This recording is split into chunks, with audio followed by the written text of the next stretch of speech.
कविता चौथी, वर्ग 10वा, उत्तम लक्षण. बघा या ठिकाणी ही कविता संत रामदासांनी लिहिलेली आहे. संत रामदास हे एक संत कवी होते. संत रामदास हे एक संत कवी होते. संत रामदासांच्या काव्याचे ठळक वैशिष्ट्य म्हणजे त्यातील सामाजिक जाणीव, समाजाच्या नैतिक आणि आध्यात्मिक उन्नतीविषयी अखंड जागरूकता, त्याचप्रमाणे अतीव तळमळ संत रामदास यांच्या काव्यात आपल्याला आढळते. आणि या ज्या कवितेमध्ये त्यांनी संत रामदासांनी उत्तम लक्षण या कवितेमध्ये त्यांनी आपल्याला सांगितलं आहे की संत रामदास यांनी या रचनेत आदर्श व्यक्तींची लक्षणे सांगितलेली आहेत. समाजामध्ये जीवन जगत असताना जे आदर्श व्यक्ती आहे, आपण आदर्श व्यक्ती कोणाला म्हटलं पाहिजे, त्या आदर्श व्यक्तीची लक्षणे या ठिकाणी सांगितलेली आहे.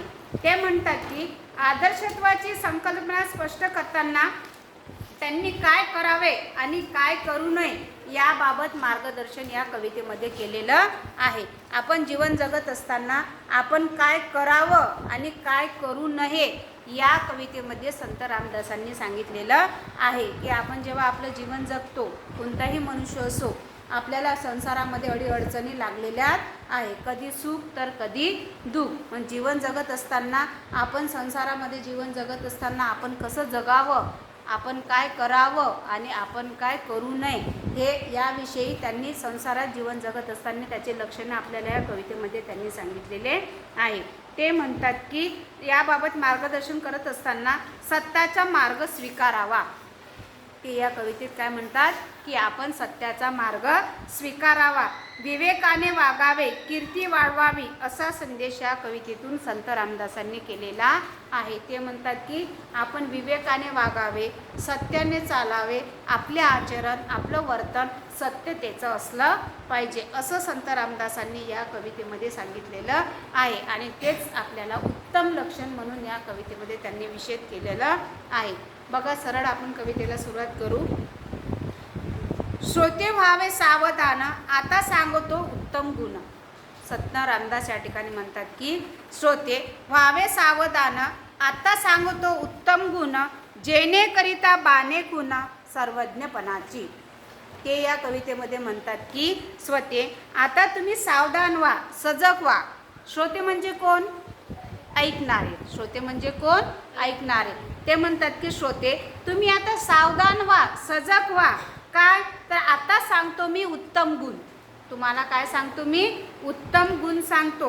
उत्तम गुण म्हणजे चांगले गुण, चांगले लक्षण मी तुम्हाला सांगतो. उत्तम असणारे व्यक्तींचे लक्षणे मी तुम्हाला सांगतो, जेणेकरिता बाणे खुण सर्वज्ञपणाची. ते म्हणतात की जेणेकरिता म्हणजे जे करतात, बाणे खुण, बाणे खुण म्हणजे अंगीकारतात, जे उत्तम गुण आहेत ज्यांनी अंगीकारले असे सर्वज्ञपणाची म्हणजे सर्व जाणणारा, सर्वांना सजगतेची, सर्व जाणणारे जे काही गुण आहे सर्वांना ते लक्षात असले पाहिजे, सर्वांनी ते गुण जाणले पाहिजे. हे गुण मी तुम्हाला या ठिकाणी सांगत आहे असे संत रामदास या ठिकाणी म्हणतात. पहिल्या 2 ओळीचा अर्थ लक्षात आला. बघा, श्रोते व्हावे सावधान, आता सांगतो उत्तम गुण, जेणेकरिता बाणे खुण सर्वज्ञपणाची. श्रोते तुम्ही आता सावधान व्हा, सजग व्हा. मी तुम्हाला काही उत्तम गुण सांगत आहे. कोणते उत्तम गुण? जे उत्तम गुण आपण आचरणात आणू असे सजगतेचे सर्वांना माहीत असलेले गुण मी तुम्हाला सांगत आहे. वाट पुसल्याविना जाऊ नये. जीवन जगत असताना रस्ता विचारल्याशिवाय, वाट पुसल्याविना म्हणजे वाट विचारल्याशिवाय आपण जाऊ नये. फळ ओळखल्याविना खाऊ नये. ज्या फळाची आपल्याला ओळख नाही आहे, है ना, यापूर्वी कधी खाल्लेलं नाही, आपल्याला त्या फळाची ओळख नाही आहे, ते फळ आपण कधी खाता कामा नाही. पडलेली वस्तू घेऊ नये एकाएकी. रस्त्याने चालत असताना समजा एखादी वस्तू पडलेली आहे, ती पडलेली वस्तू आपण उचलू नये एकाएकी. आजूबाजूला आपण, तुम्हाला माहीत आहे, आपण चालत असताना आपल्याला कितीतरी वस्तू पडलेल्या दिसते, पण आपण विचारल्याशिवाय, आजूबाजूला कोणी असते रस्त्याने त्यांना विचारल्याशिवाय एकाएकी पडलेली वस्तू आपण घ्यायची नाही. म्हणजे जीवन जगत असताना संत रामदास या ठिकाणी उत्तम गुण, उत्तम लक्षण या ठिकाणी सांगितले आहे की उत्तम व्यक्तीची लक्षणं कशी आहे, तर ते म्हणतात की आपण रस्ता विचारल्याशिवाय जायचं नाही, ज्या फळाची ओळख आपल्याला नाही ते फळ आपण खायचं नाही, आणि जो रस्ता आपल्याला माहीत नाही त्या रस्त्याने जायचं नाही, आणि रस्त्याने चालत असताना जर एखादी वस्तू पडलेली असली तर ती वस्तू आपण एकाएकी उचलायची नाही, चौकशी केल्याशिवाय कुठल्याही रस्त्याने आपण गेलो की आपण चौकशी केल्याशिवाय त्या वस्तूची आपण ती वस्तू उचलायची नाही. ज्यांनी आर्जव तोडू नये, ज्यांनी आर्जव तोडू नये, पापद्रव्य जोडू नये, पुण्यमार्ग सोडू नये, कदाप काढी. ज्यांनी म्हणजे लोक, आर्जव म्हणजे विनंती, तोडू नये. लोकांनी जे काही विनंती केली आपल्याला ती आपण तोडता कामा नये, नाकारता नये, तोंडू नये. पापद्रव्य जोडू नये. पापद्रव्य म्हणजे पापातून मिळवलेला पैसा, 2 नंबरचा भ्रष्टाचारातून मिळालेला पैसा आपण कधी जमवू नये. पुण्यमार्ग सोडू नये, कदाप काढी. तुम्हाला माहिती आहे 2 मार्ग आहे ना, कर्माचे 2 मार्ग आहे, एक पापाचा आणि एक पुण्याचा. आपण म्हणतो ना पुण्य केल्यानंतर आपण स्वर्गात जातो आणि पाप केल्यानंतर आपण नरकात जातो आहे ना. आता पुण्य म्हणजे काय? पुण्य म्हणजे सत्कर्म.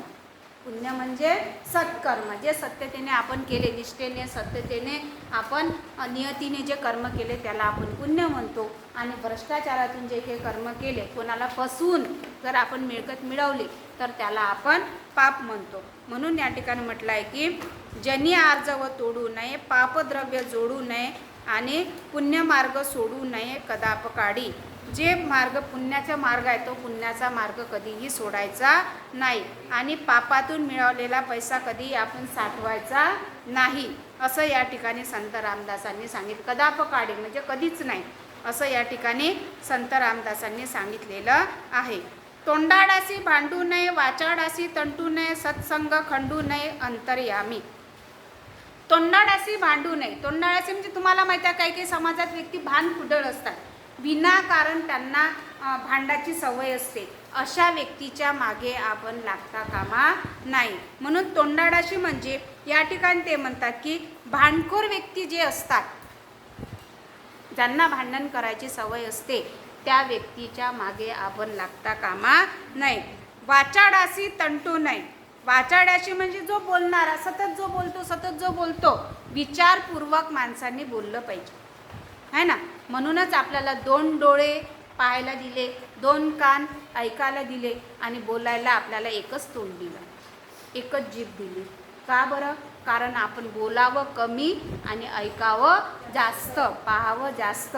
म्हणून या ठिकाणी म्हटलं आहे की जो सतत बोलतो वाचाडाशी आपण त्याच्या मागे लागता कामा नाही. आणि ज्याला भांडण करायची सवय असते त्याच्या मागे आपण लागता कामाने आपण त्या ठिकाणी चुपचाप राहायचं. सत्संग खंडू नये, अंतर्यामी. ज्यांचा जे सत्मार्गाने चालतात, जे संत असतात, संत म्हणजे जे सत्मार्गाने चालतात त्यांच्यासोबतच आपली मैत्री असली पाहिजे नेहमी. अंतर्यामी म्हणजे सत्संग खंडू नये, संतांसोबतच आपला सहवास असला पाहिजे. आता संतांसोबत म्हणजे ज्यांचे गुण संतांसारखे आहे. आता संतांसारखे म्हणजे कसं, तर जे नेहमी सतत पुण्य करतात, इतरांची मदत करतात, खोटं बोलत नाही है ना, सत्मार्गाने चालतात. आपले काय काय मित्रमैत्रिणी असे असते की त्यांना कधी खोटं बोलणं आवडत नाही आणि इतरांना फसवणं आवडत नाही, विनाकारण बोलणं आवडत नाही. असे जे व्यक्ती असतात, असे जे मित्रमैत्रिणी असतात त्यांची संगत आपण केली पाहिजे. विनाकारण जे बोलते, जे विनाकारण भांडण उकरून काढते, अशा व्यक्तीची, अशा मित्राची, अशा मैत्रिणीची सोबत आपण करता कामा नये. आळसे सुख मानू नये, चहाडासी मनास आणू नये, शोधल्याविना करू नये कार्य काही. आळसे सुख मानू नये. आळसाला आपण सुख मानता कामा नये है ना. आता अभ्यास करायची वेळ आहे, विनाकारण आपल्या जीवावर आला अभ्यास करायचा, ते घेतली दुलाई ओढून आणि झोपलो, हा काय झाला, एक आळस झाला है की नाही. आळसामध्ये आपण सुख मानायचं नाही. सकाळी अभ्यास करायला उठायचं असलं तर आपल्याला आळस येतं आहे की नाही, पण तेव्हाच आपण स्वतःला विचारायला पाहिजे की आता झोपलो की झोपलो. जर आपल्याला भविष्य घडवायचं असेल, जर आपल्याला कुठेतरी काहीतरी मिळवायचं असेल है ना, आपल्याला जर पर्सेंटेज पाहिजे असेल तर आपण आळसाला जवळ करता कामा नाही. आळसामध्ये आपण सुख मानायचं नाही. जे आपण मनात गोल ठरवले ते आपण पूर्ण करण्याचा पुरेपूर प्रयत्न केला पाहिजे. आता मनात कोणते गोल ठरवलेले असतात आपण, जसं आपण आता 10व्या वर्गात आहे की नाही, आपण आपली विश असते काहीतरी गोल असतात की आपण इतके पर्सेंटेज घेऊ आणि विनाकारण जेव्हा आपल्याला आळस येतो मग त्यासाठी आपल्याला अभ्यास करावा लागेल आहे ना. आणि अभ्यास करत असताना आपण विनाकारण आपलं जसं आता मोबाईल राहते जवळ आहे ना, आपल्याला असं वाटते की नाही चला जाऊ दे अभ्यासाला बसलो थोडासा मोबाईल पाहायचा किंवा थोडीशी एक डुलकी घ्यायची थोडंसं झोपायचं. हे काय झालं तर हे एक मनाचा एक कल झाला आळसाचा, त्याला आपण जवळ करता कामा नाही. आळसामध्ये सुख मानायचं नाही, चहाडी मनास आणू नये. चहाडी म्हणजे चुगली. आपल्याला सवय असते कधी कधी याच्या गोष्टी त्याच्याजवळ, त्याच्या गोष्टी त्याच्याजवळ, त्याच्या गोष्टी त्याच्याजवळ आणि वरून आपण म्हणतो कोणाला सांगू नको, तुला सांगतो आहे की नाही. एखादी गोष्ट आपण जर म्हणतो की याची गोष्ट त्याला सांगतो, त्याची गोष्ट त्याला सांगतो आणि सांगताना म्हणतो की कोणाला सांगायचं नाही, याला आपण चहाडी म्हणतो, चुगली म्हणतो. आपण कधीही माणसाने चुगल्या करता कामा नाही. जे काही आहे आपल्याला मनामध्ये जे काही असलं ते आपण तोंडावर बोलायचं आणि निघून जायचं, पण कधीही कोणाची गोष्ट कोणाजवळ सांगणे याला आपण चहाडी चुगली म्हणतो. अशी सवय आपल्याला पाहिजे नाही. शोधल्याविना करू नये कार्य काही. कोणतेही कार्याची आपल्याला माहिती असल्याशिवाय आपण त्या कार्य करायचं नाही, म्हणून शोधल्याविना करू नये कार्य काही. सभेमध्ये लाजू नये, बाष्काळपणे बोलू नये, पैज होड घालू नये काही केल्या. सभेमध्ये लाजू नये. समजा सभेमध्ये एखादी सभा आहे ना, सामूहिक ठिकाण आहे, सामूहिक बैठक आहे आणि त्या ठिकाणी जर आपल्याला आपले मत मांडायचे असेल मग त्या ठिकाणी आपण लाजता कामा नाही. आपले जे काही मत आहे ते मत आपण सर्वांसमोर मांडले पाहिजे, त्या ठिकाणी लाजायचं नाही. बाष्कळपणे बोलू नये, विनाकारण बोलायचं नाही. आता सभेमध्ये आपण बसलेलो आहे, 4-4 लोक आपल्याला ऐकत आहे, श्रोतेसमोर बसलेले आहे, आपण भाषण देत आहे, मग विनाकारण त्या ठिकाणी बाष्कळपणे बोलायचं नाही. मुद्देसूद बोलायचं. आपल्याला जे बोलायचं आहे ते मुद्दे काढून घ्यायचे आणि मुद्देसूद आपण लोकांसमोर बोललं पाहिजे. सभेमध्ये लाजू नये, बाष्कळपणे बोलू नये, पैज होड घालू नये. विनाकारण होड आपण लावायची नाही. आपल्याला सवय असते है ना, कोणती गोष्ट असली का बांधतं का होड, लावतो का होड आपण म्हणत असतो, अशी होड आपण लावायची नाही. काही केला किती काही मोठं संकट आलं तरी असं आपण वागायचं नाही. कोणाचा उपकार घेऊ नये, घेतला तरी राखू नये, परपीडा करू नये, विश्वासघात. जमे तोपर्यंत कोणाचा उपकार आपण घ्यायचा नाही. कोणाच्या उपकाराखाली आपण दबलेलं नसलं पाहिजे, कोणाचे ऋण आपण घ्यायचे नाही. आणि वेळ प्रसंगी आपल्याला घ्यावं लागलं, कधी कधी जीवन जगत असताना आपल्याला इतरांची मदत घ्यावी लागत असते. ते पैशाच्या स्वरूपाची असो की कामाच्या स्वरूपाची असो, आर्थिक असो की सामाजिक असो, कोणतीही मदत जर आपल्याला घ्यावी लागली तर आपण त्या उपकाराची परतफेड केली पाहिजे है ना. समाजात फक्त एकच उपकार आहे की आपण त्याची परतफेड करू शकत नाही, ते म्हणजे आपले आईवडील है ना. आईवडिलांनी आपल्याला जन्म दिला, आपल्याला हे जग दाखवलं, त्यांचे उपकार आपण फेडू शकत नाही. पण इतरांचे जेव्हा आपण जीवन जगत असताना पैशाच्या स्वरूपाने असो किंवा कोणतेही आपण उपकार घेतले तर आपण ते उपकाराची परतफेड करायचा प्रयत्न करायचा. म्हणून जमे तोपर्यंत आपण इतरांचे उपकार घ्यायचे नाही, घेतले तर आपण त्या उपकाराची परतफेड करायची. परपीडा करू नये, विश्वासघात. आपण परपीडा करायची नाही आणि कोणाचा विश्वासघात चुकून करायचा नाही है ना. समजा एखाद्याचं आपल्याला काम पडलंय है ना, आपण त्यांची मदत घेतली, आता आपल्यावर का बरं आपल्याला मदत का बरं कोण करते का आपल्यावर त्यांचा विश्वास असते है ना. एखाद्याला आपण 500 रुपये मागितले, तो सहज आपल्याला 500 रुपये उधार मागितल्यावर सहज आपल्याला तो 500 रुपये देतो. का बरं 500 रुपये देतो, तो आपल्याला गरज असते आणि त्याचा आपल्यावर विश्वास असतो, त्याचा आपल्यावर विश्वास असतो. मग विश्वास नाही आपल्याला तो पैसे देतो आणि विश्वासाने ज्या अर्थी तो आपल्याला उपकारच करतो, आपण एक प्रकारे उपकारच करतो है ना, उपकार घेतो आणि उपकाराची परतफेड म्हणजे एक तर विश्वासघात करू नये आणि त्याने जे उपकार केले त्या उपकाराची आपल्याला परतफेड करावी लागते. उपकाराची परतफेड आपल्याला करायची असते आणि इतरांचा विश्वासघात करायचा नाही. विश्वासाने एखाद्याने आपल्याला मदत केली तर त्याचा विश्वासघात न करता त्याचे उपकाराची परतफेड आपण केली पाहिजे. व्यापकपण सांडू नये, पराधन होऊ नये, आपले ओझे घालू नये कोणे एकासी. व्यापक पण सांडू नये, म्हणजे मोठे पण कधीही आपण सांडू द्यायचे नाही. म्हणजे कसं आपण इतरांना मदत करतो तर इतरांपेक्षा आपण मोठं झालो ना, आपण कोणाला मदत करतो, आपल्या मदतीची त्याला गरज असते है ना, तर आपण स्वतःला थोडंसं मोठं समजतो. आणि पराधन होऊ नये, इतरांचं आपण अधीन व्हायचं नाही. मोठं व्हायचं पण मोठं झाल्यानंतर इतरांच्या आपण अधीन व्हायचं नाही. स्वतःचे मार्ग स्वतः काढायचे, अधीन व्हायचं नाही.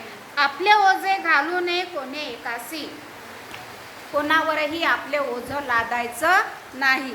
सत्य मार्ग सोडू नये, असत्य पंथ जाऊ नये, कदा अभिमान घेऊ नये असत्याचा.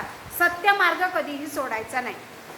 सत्याच्या मार्गाने आपली जितच असते. सत्याच्या मार्गाने कोणतेही काम केलं तरी आपण सक्सेस होतो. म्हणून असत्य पथ्य जाऊ नये. पथ म्हणजे रस्ता. असत्याच्या मार्गाने आपण जायचं नाही, सत्याचा मार्ग आपण धरायचा. आणि कदा अभिमान घेऊ नये असत्याचा आपण अभिमान बाळगायचा नाही. अपकीर्ती ते सांडावी, सत्कीर्ती वाढवावी, विवेके दृढ धरावी वाट सत्याची. अपकीर्ती ते सांडावी. अपकीर्ती म्हणजे कुप्रसिद्धी. अपकीर्ती कशाला म्हणू आपण? कुप्रसिद्धी ते सांडावी, ते आपण सोडून द्यावी. या ठिकाणी उत्तम लक्षण सांगत असताना रामदास म्हणतात की काय करावं आणि काय करू नये. जे काही आपली कुप्रसिद्धी आहे, जे काही आपली अपकीर्ती आहे ते आपण सोडून द्यावी आणि सत्कीर्ती आपण वाढवायची, चांगली कीर्ती. मग आपण म्हणत असताना मरावे परी कीर्ती रूपी उरावे. आपण या जगातून जग सोडून जरी गेलं तरी आपली कीर्ती या ठिकाणी कायम राहिली पाहिजे. जसं आता संत रामदासांची आपण कविता बघत आहे, अजूनही आपण त्यांचं नाव घेतो. त्यांचे काही ना काही उपकार आहेत. त्यांनी लोकांना काही ना काही चांगला संदेश दिला. आपल्या बोलके सुधारक नसून ते एक कर्ते सुधारक सुद्धा होते. म्हणून त्यांची कीर्ती अजूनही कायम आहे. अजूनही आपण त्यांची पूजा करतो किंवा त्यांच्या विचाराचा आपण आदर करतो. म्हणून या ठिकाणी म्हटलं की सत्कीर्ती वाढवावी. आपले जे काही चांगले कर्म आहे ते चांगले कर्म आपण वाढवायचे, चांगली कीर्ती आपण वाढवायची. आणि जे काही आपली अपकीर्ती आहे, म्हणजे अपकीर्ती म्हणजे बदनामी म्हणा आहे ना एखाद्या गोष्टीची, तर ती बदनामी आपण सोडून द्यावी. विवेके दृढ धरावी वाट सत्याची. आपण नेहमी सत्याची कास धरली पाहिजे. सत्याचे आपण पूजन केले पाहिजे. जीवन जगत असताना आपण सत्यानेच वागलं पाहिजे. हे या ठिकाणी संत रामदासांनी व्यक्तीचे उत्तम लक्षण कोणते, व्यक्तीने कसे वागावे, व्यक्तीने कसं आचरण करावं आणि कसं आचरण करू नये, हे या कवितेमध्ये संत रामदासांनी सांगितलेलं आहे.